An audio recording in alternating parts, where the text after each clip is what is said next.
మరిన్ని రాష్ట్ర వ్యాప్త వార్తలు వేగంగా సంక్షిప్తంగా చూద్దాం.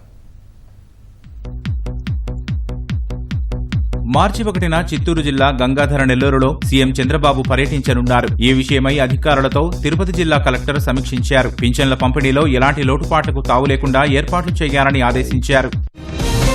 మచిలీపట్నం నోబుల్ పాఠశాలలో ఏర్పాటు చేసిన తాత్కాలిక స్ట్రాంగ్ రూమ్ ను కలెక్టర్ బాలాజీ పరిశీలించారు. బ్యాలెట్ బాక్సుల్ని ప్రత్యేక ఎస్కార్టుతో గుంటూరు ఏసీ కళాశాలలో ఏర్పాటు చేసిన లెక్కింపు కేంద్రానికి తరలిస్తామని వెల్లడించారు. మారుతున్న సాంకేతికతకు అనుగుణంగా విద్యా వ్యవస్థను అభివృద్ధి చేయాలని రాష్ట్ర వక్ఫ్ బోర్డు చైర్మన్ షేక్ అబ్దుల్ అజీజ్ అన్నారు. కర్నూలులోని ఉమర్ అరబిక్ విద్యా సంస్థల ప్రాంగణాన్ని అధికారులు, మైనార్టీ నాయకులతో కలిసి ఆయన పరిశీలించారు.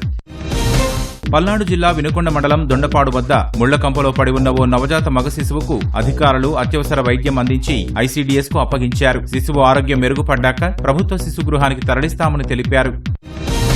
అనంతపురం జిల్లా మోపిడి గ్రామంలో ఇళ్ల గోడలు, సామాగ్రికి విద్యుత్ సరఫరా అవుతూ ప్రజలు పడుతున్న ఇబ్బందులపై ఏటీవీ ప్రసారం చేసిన కథనానికి స్పందన లభించింది. అధికారులు గ్రామంలో పటిష్టమైన ఎర్తింగ్ వ్యవస్థ ఏర్పాటు చేయించారు. విజయనగరం జిల్లా రాజాం జీఎంఆర్ ఇన్స్టిట్యూట్ ఆఫ్ టెక్నాలజీలో జాతీయ స్థాయి విద్యార్థుల సాంకేతిక సదస్సు స్టెప్కాన్ 2025 ఘనంగా ప్రారంభమైంది. రాష్ట్ర ప్రభుత్వ మాజీ ఐటీ సలహాదారు, Indian blockchain standards committee chairman J A Chaudhary ముఖ్య అతిథిగా హాజరయ్యారు. యువత నవ్య ఆవిష్కరణలపై దృష్టి పెట్టాలని సూచించారు. శ్రీకాకుళం జిల్లా హిరమండలం వంశధార ప్రాజెక్టు పరిధిలోని ఎడమ కాలువకు నీటి విడుదలను అడ్డుకోవడంతో స్థానిక రైతులు నిరసన చేపట్టారు. నీరు సరఫరా చేస్తామని అధికారులు హామీ ఇవ్వడంతో ఆందోళన విరమించారు.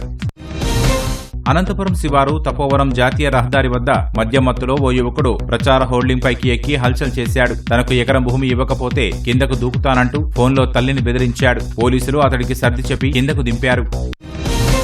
అనంతపురం జిల్లా ఉరవకొండ మండలం పెద్ద ముష్టూరు శ్రీ సిద్ధేశ్వర స్వామి, ఆమిద్యాల శ్రీ రామలింగేశ్వర స్వామి రథోత్సవాలను ఘనంగా నిర్వహించారు. భక్తులు శివనామస్మరణ చేస్తూ రథాన్ని లాగారు. రథంపై అరటిపండ్లు విసిరి భక్తులు మొక్కులు తీర్చుకున్నారు.